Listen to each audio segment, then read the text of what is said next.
All right, I know, my kitchen sucks. It has for years. But all that is finally going to change as I get my act together and renovate this piece of crap into a space that will transform how we, my family and I, live.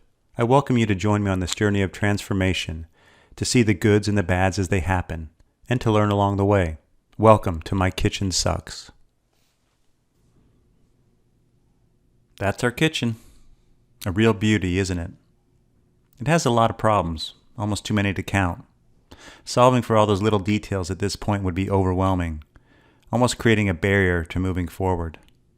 Therefore, our first step is to identify the real problems, the big issues, the ones that make me scream. We need to ask ourselves, why does this kitchen suck from a more objective standpoint? So let's take a closer look and find out.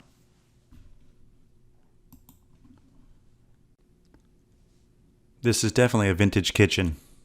Originally built in 1951 with little updates over the past 70 years. Back in its prime, it could have been the talk of the town. Clean, simple, modern. That glossy yellow finish on those cabinets to die for. But it's time. This kitchen is outdated to say the least. On top of that, nothing works like it should anymore. Cabinets don't close, finishes are worn, light fixtures don't work. They all show the test of time. Oh, did I forget to mention? We have a family of mice living in our cabinets. The kitchen has a limited view to the backyard. The window that we do have is small, making it hard to see outside from within our space. We love the yard but feel disconnected from it when we're in our kitchen. Adding additional windows will also help with the lack of natural light. Even though the windows do face southwest, we get little natural light into our kitchen throughout the day. This kitchen has no, and I mean absolutely no, functional work zone for preparing meals. The combination of limited counter space, plus our own habit of leaving too much crap on the counters, pinches our work zone down to a paltry 32 inches wide by 16 inches deep. This is the thing that makes me most frustrated when working in the space.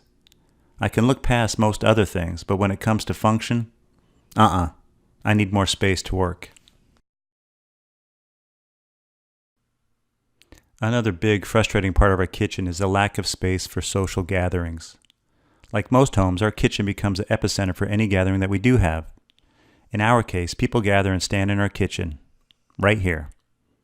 No place to sit, no place to lean, they just stand. It is extremely awkward and uncomfortable. We have a breakfast area right next to the kitchen, but no one ever sits there. They just stand in my kitchen. We need to fix this.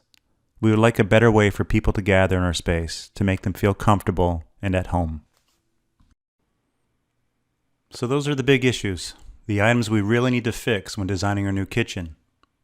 We need to keep these top of mind during the entire process to make sure that the end results really do solve our problems. The goal here is to stay focused on those things that really need fixing. At Your Modern Cottage, we recommend that you write a challenge statement. A list or paragraph that clearly describes your project challenges, those problems that you need to fix in order to have a completely successful project. Okay then, here's the challenge statement for our kitchen remodel project. First, those outdated finishes. Vintage is awesome, but not for us. We would like a fresh, more modern appearance.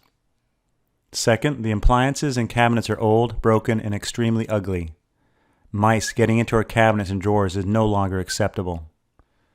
3. The visual connection to outside is awful.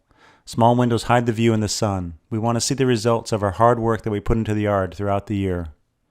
4. We have extremely small work zone, which makes cooking an awful experience. We need more space to prepare, cook, and clean. And finally, we have no social area. This creates an awkward situation with our family and friends when they're in our space. Okay, that's it for today's episode. Thank you so much for watching. Please keep an eye out for our next video where we will define project goals, create a wish list, and set priorities for our own kitchen renovation project.